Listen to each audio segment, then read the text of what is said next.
রংপুরের বেগম রোকেয়া বিশ্ববিদ্যালয়ের সবুজ চত্বরে ৩ আগস্টের সেই থমথমে সন্ধ্যায় হঠাৎ করেই যেন কোনো এক ঝড়ের পূর্বাভাস দেখা গেল। একটা প্রকম্পিত হুঙ্কার আর ধাওয়ার চোটে মুহূর্তের মধ্যেই বদলে গেল পুরো বিশ্ববিদ্যালয়ের দৃশ্যপট। ২৪-এর ঐতিহাসিক পট পরিবর্তনের পর বাংলাদেশের ছাত্র রাজনীতিতে এমন নজিরবিহীন ঘটনা কি কেউ কখনো কল্পনাও করতে পেরেছিল? এতদিন সাধারণ মানুষ দেখে এসেছে ক্ষমতাপ্রাপ্ত দলের ক্যাডাররা ক্যাম্পাসে চড়াও হয় আর বিরোধী পক্ষ প্রাণ ভয়ে পালায়, কিন্তু রংপুরে যা ঘটল তা দেখে পুরো দেশের মানুষ স্তম্ভিত হয়ে গেছে। কিভাবে ক্ষমতার দাপট দেখাতে আসা ছাত্রদলকে উল্টো তাড়া খেয়ে জুতো ফেলে পালাতে বাধ্য করল ইসলামী ছাত্র শিবির?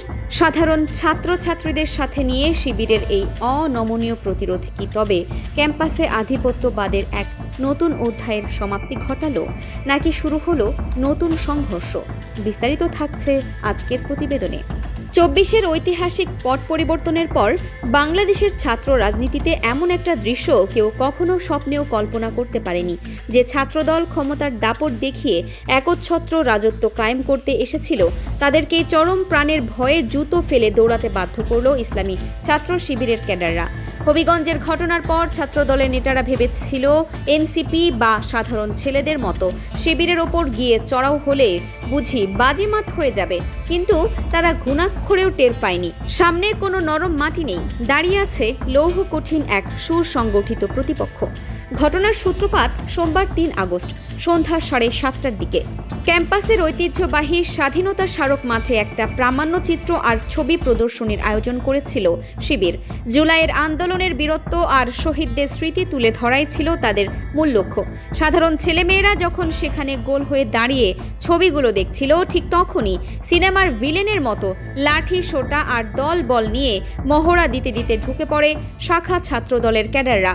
গোলমালের মূল কারণ ছিল একটা ব্যানার, যেখানে আন্তর্জাতিক অপরাধ ট্রাইব্যুনাল আর শেখ হাসিনার শাসনামলের অবিচারের কথা বলতে গিয়ে সালাউদ্দিন কাদের চৌধুরী আর দেলোয়ার হোসেন সাইদির ছবি টাঙানো ছিল। নিজামী, মুজাহিদ আর মীর কাশেম আলীর ছবি দেখে যেন গায়ে আগুন লেগে গেল ছাত্র দলের নেতাদের।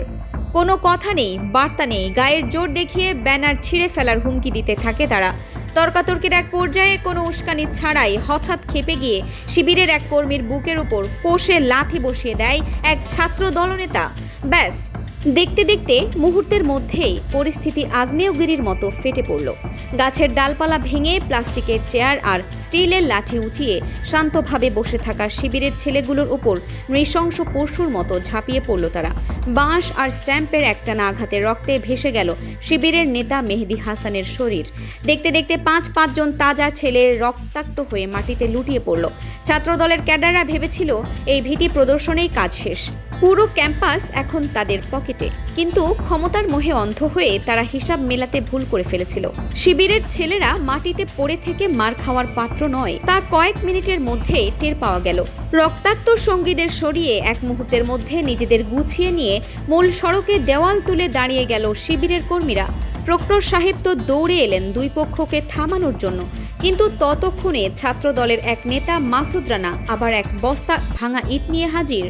কোনো কথা না শুনে সেই বস্তা থেকে ইট তুলে ধরে সোজা মারল শিবিরের মিছিলের দিকে, আর তাতেই যেন বারুদে আগুন লেগে গেল।